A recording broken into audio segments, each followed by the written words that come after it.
Kwa mara nyingine tena tunakuja chini ya uongozi wake mzee. Hawa ni vijana naona kwenye patrol, tunakuwa kwenye nyanza za juu.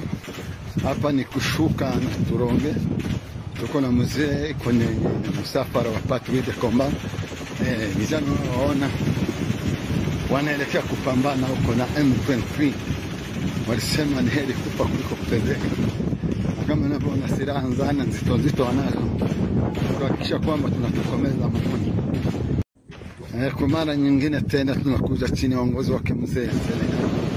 Hawa ni vijana naona kwenye patrol, tunakuwa kwenye nyanza za juu. Hapa ni kushuka na Turonge, tuko na mzee kwenye msafara wa patrol de combat. Vijana waona wanaelekea kupambana huko na M23. Walisema ni heri kufa kuliko kutezeka. Kama unavyoona silaha nzana nzito wanazo kuhakikisha kwamba tunatokomeza mkuni. Kwa mara nyingine tena tunakuja chini ya uongozi wake mzee. Hawa ni vijana naona kwenye patrol, tunakuwa kwenye nyanza za juu. Hapa ni kushuka na Turonge, tuko na mzee kwenye msafara wa patrol de combat. Vijana waona wanaelekea kupambana huko na M23. Walisema ni heri kufa kuliko kutezeka. Kama unavyoona silaha nzana nzito wanazo kuhakikisha kwamba tunatokomeza mkuni. Kwa mara nyingine tena tunakuja chini ya uongozi wake mzee.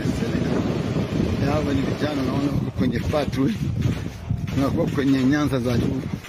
Hapa ni kushuka na Turonge, tuko na mzee kwenye msafara wa patrol de combat. Vijana waona wanaelekea kupambana huko na M23. Walisema ni heri kufa kuliko kutezeka. Kama unavyoona silaha nzana nzito wanazo kuhakikisha kwamba tunatokomeza mkuni.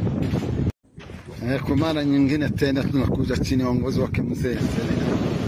Hawa ni vijana naona kwenye patrol, tunakuwa kwenye nyanza za juu. Hapa ni kushuka na Turonge, tuko na mzee kwenye msafara wa patrol de combat. Vijana waona wanaelekea kupambana huko na M23. Walisema ni heri kufa kuliko kutezeka. Kama unavyoona silaha nzana nzito wanazo kuhakikisha kwamba tunatokomeza mkuni. Kwa mara nyingine tena tunakuja chini ya uongozi wake mzee. Hawa ni vijana naona kwenye patrol, tunakuwa kwenye nyanza za juu. Hapa ni kushuka na Turonge, tuko na mzee kwenye msafara wa patrol de combat. Vijana waona wanaelekea kupambana huko na M23. Walisema ni heri kufa kuliko kutezeka. Kama unavyoona silaha nzana nzito wanazo kuhakikisha kwamba tunatokomeza mkuni.